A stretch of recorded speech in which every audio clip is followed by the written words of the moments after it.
이재정 경기도 교육감 아니세요? 예쁜 이재정 의원님.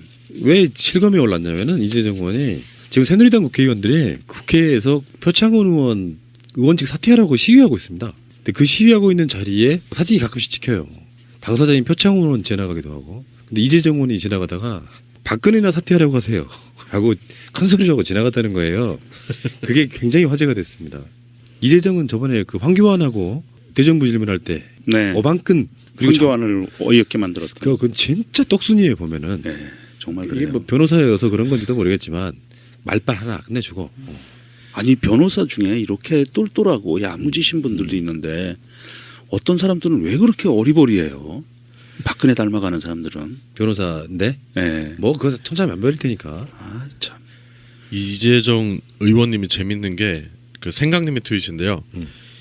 이재정 의원의 이 해맑은 스탠스는 남 엿먹일 때 무척이나 유용한 것으로 크크크 했는데 사진이 뭐냐면 그 표창원 의원 관련해 가지고 사퇴하라고 새누리당 의원들 쭉 서 있잖아요. 거기를 진짜 너무나 해맑은 미소로 지나가는 사진이 찍혀 있어요. 네. 그 미소 작전은 우리 홍승희 씨가 한번 시전했었잖아요. 예, 효녀연합. 효녀연합 해가지고 그 미소 작전은 못 이겨요. 그런데도 불구하고 우리 이재정 의원은 욕을 좀 많이 먹은 것 같아요. 그러니까 이재정 의원이 트윗에 올렸습니다. 본회의장 입구에 늘어선 새누리당 의원들 표창원 의원 관련 논쟁은 차치하고 이 시국에 새누리당이 한 마음으로 보인 결기가 너무 어이없다. 일단 박근혜 대통령부터 사퇴하시지요. 한마디 던졌다가 올 한 해 먹을 욕 다 먹었다. 오래 사시겠네요. 보약입니다. 행당동 서생님의 트윗입니다. 이로써 이재정은 까방권을 하나 득템하게 됩니다. 동지는 저런 겁니다. 라고 예, 의미 있는 트윗을 올려주셨네요. 나는 표창원 의원이 누드와 관련해 가지고 잘했다 이런 거는 약간 다음 기회에 얘기하거나 그렇게 할 텐데요. 그런 건 있지. 어떤 논란 중에는 내 편과 남의 편에 관한 부분이 있을 수 있잖아요. 근데 이제 일반적인 트위터리안들이나 네티즌들은 관점이 그런 거예요. 우리 편에 보호 안 해주냐. 저쪽은 더 큰 폭력했는데. 그리고 이제 현실 정치에 있는 분들은 그런 것들이 사실상 정치적 위기를 자초한다. 근데 저는 그게 둘 다 저는 틀리다고 생각하지는 않거든요. 근데 이제 정치인들은 상대편의 눈치 또는 조중동의 눈치를 굉장히 많이 보는 것. 그것들이 우리 새가 날아든다 방송 4년째 하는 동안 굉장히 많이 비판의 대상이기도 했고요.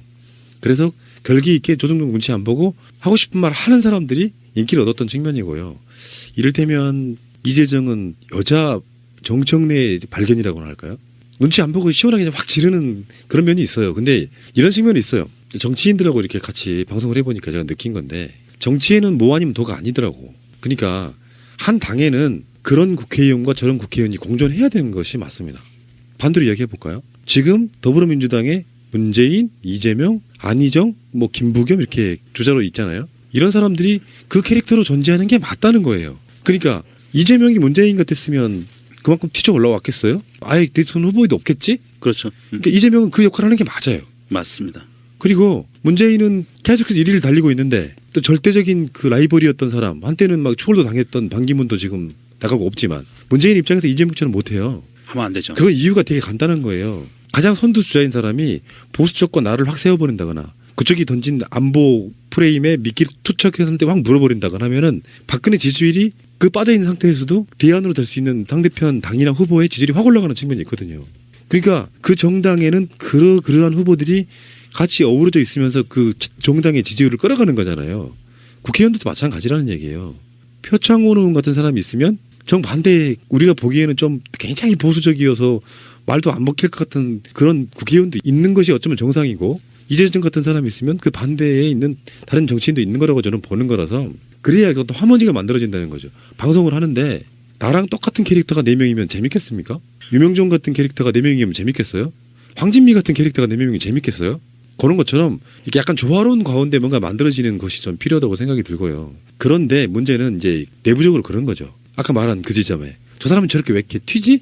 우리들 보신을 위해서 네가 튀는 꼴을 못 보겠다고 하는 내부적인 사람들이 분명히 있거든요. 근데 그분들한테 그런 이야기 드리고 싶어요. 인정하십시오. 그래야 점잖은 것도 튀는 거예요. 튀는 사람들이 몇 명 있으니까 점잖은 사람이 점잖은 소리를 듣는 거라고. 그게 사회적인 상대적인 원리 아니에요. 맞습니다. 마찬가지로 튀시는 분들은 왜 저 사람들은 이렇게 선명한 발언 못하지 하는 것도 이해하시라는 거예요. 튀는 사람들은 그 사람들 튀지 않는 사람들이 있기 때문에 존재하는 거예요.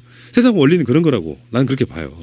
그도 이두저도 아니시면은 휴님의 트윗을 참고하세요. 휴님의 트윗입니다. 이재정 의원 너무 가볍다고 해주고 싶은데 너무 해맑게 웃는 사진이 예뻐서 포기 크크 라고 올려주셨습니다. 밉든 입든 뭐든 동지 든든한 동지 응원합니다. 그리고 이 사람이 어디서 어떻게 무엇을 했던 이렇게 꿋꿋이 자기 편을 포옹할 줄 아는 사람이라면 발언을 올바르게 한 거잖아요, 이것은. 그리고 박근혜를 깐 것도 아니고 거짓말을 한 것도 아니고 박근혜 대통령이랑 사퇴하라고 하세요. 그거 맞는 거잖아요. 지금 새누리당 원인 박근혜가 해야 되는 것을 그들한테 하라고 전하라고 하는 것 자체가 맞는 거잖아요. 그렇죠? 대선 전국 같은 데서는요. 사실 좀 말을 조심할 필요는 없지 않아 있어요. 예를 들어서 공격 지점이 그거잖아요. 난 극단적인 거 좀 싫어하는 사람인데 표창원은 문재인의 영입 1호입니다. 그래서 지금 저쪽 사람들은 표창원 국회의원 사퇴하고 문재인도 책임지라 이런 뉘앙스가 있어요. 그럴 때 두 가지 지점이 있을 수 있는 거죠. 하나는 표창원이 뭐 그렇게 잘못했냐. 진짜 원래 잘못을 제공한 사람은 박근혜지. 이렇게 이야기를 할 수도 있는 거고 여혐 논란은 뺄게요. 여기서는 대화의 주제는 아니니까. 그런데 정반대로 그 사람이 대선 후보가 돼서 잘 나가고 있을 때 이런 거 있잖아요. 조기숙 교수님 말대로라고 하면 중도층이 꽤 있는데 그런 어떤 국회의원들이나 후보 당사자의 말실수나 덜컥수 같은 거에 의해서 지지율이 빠지고 이러는 것이 있을 수 있기 때문에 영입 1호라고 하는 상징성이 어쩌면 문재인 대표의 굉장한 측근으로 인식되는 측면이 있을 수 있잖아요. 그런 면에서는 같은 당에 있는 분들이 언행을 좀 조심합시다. 왜 그러십니까? 라고 할 수 있는 거예요. 근데 굉장히 극단적으로 가버리는 경우가 있어요. 그래서 표창원을 공격하는 여성 의원들을 보니까 뭐 문재인 걔가 아니어서 공격한다. 공격하고 싸우고 막 그러는 게 긍정적으로 보면 되게 재밌는 구석도 없지 않아 있지만 부정적으로 보면은 정치판에서는 내가 봤을 때는 그런 거 있죠. 위치에 맞게만 하면 됩니다. 정답이 따로 있는 게 아니라 위치에 맞게 하면 되는 거예요. 아까 말한 것처럼 문재인도 답이고 이재명도 답이란 말이 그런 거예요. 그들이 위치에 맞게 하면 되는 거라고요. 근데 자꾸 이재명 지지하면서 문재인에게 이재명스럽지 않다고 욕을 하고 문재인 지지하면서 이재명에게 문재인스럽지 않다고 욕을 하는 거예요. 정답은 없어요. 이 판에는. 최소한 정치공학에서는 없는 거예요. 시대가 정말 엄혹해가지고 박정희 전두환 이런 시절 또는 이명박근혜 시절에 아무 말 못하고 자기 보신을 위해서 이명박 대통령 박근혜 대통령 꼬박꼬박 전칭해가면서 칭찬하던 야당 의원들도 있었습니다. 그런 사람들 그런 상황일 때는 때로는 정청래처럼 바른 말 입이 하는 사람이 정답일 때가 있었죠. 지금은 그런 때는 아니라고 말씀드리면은 내가 갖고 있는 생각이 정답이 아니라고 생각이 들면 굳이 상대를 공격하기보다는 상대를 인정해주는 모습이 굉장히 중요하다고 생각해요. 그게 대선 국면에서 야권 단합을 위해 중요합니다. 누구 말처럼 팟캐스트나 SNS 통해서 보면 아사리 판나서 단합을 할 사람들인가 싶을 정도로 극렬하게 서로를 총질을 하고 있는 사람들이 있거든요. 내부 총질은 특정 개파만 하는 게 아니고요. 싸우다 보니까 거대 악은 저 멀리서 웃고 있는데 우리들끼리 싸우고 있네라고 부끄러워할 때가 저는 있다고 봐요. 그러실 필요 없어요. 그래서 다시 말씀드리지만 당신이 지지하지 않는 그 후보가 나쁜들 박근혜만큼 나쁩니까? 그건 아니라고 저는 보는 거거든요. 박근혜가 악의 100 정도 된다 그러면 당신이 지지하지 않는 그 후보는 악의 10 정도밖에 안 됩니다. 결점 없는 사람은 없고요. 누구나 결점은 있습니다. 자, 어쨌든 간에 이야기가 좀 샜는데 이재정 의원 그거 있죠. 반기문과 이재정을 연결 한번 시켜볼까요? 반기문은 보수들이 봐도 정체성도 문제가 있었지만 매력이 없다 그랬죠. 매력. 뭔가 이 사람 매력이 없어. 막 이 사람 좋아해주고 싶은 생각이 없는 거야. 컨텐츠가 좀 떨어져도 내가 보호해주고 싶은 사람이 있잖아요. 이재정은 정반대의 매력이 있어요. 이재정은 왠지 이상한 매력이 있어요. 목소리 톤이나 말하는 거나 어떤 표정 같은 것들이 크게 되실 인물입니다. 제가 봤을 때. 우리 그 용인 0416 땅마님이 올려주셨습니다. 이재정 상쾌, 통쾌, 명쾌.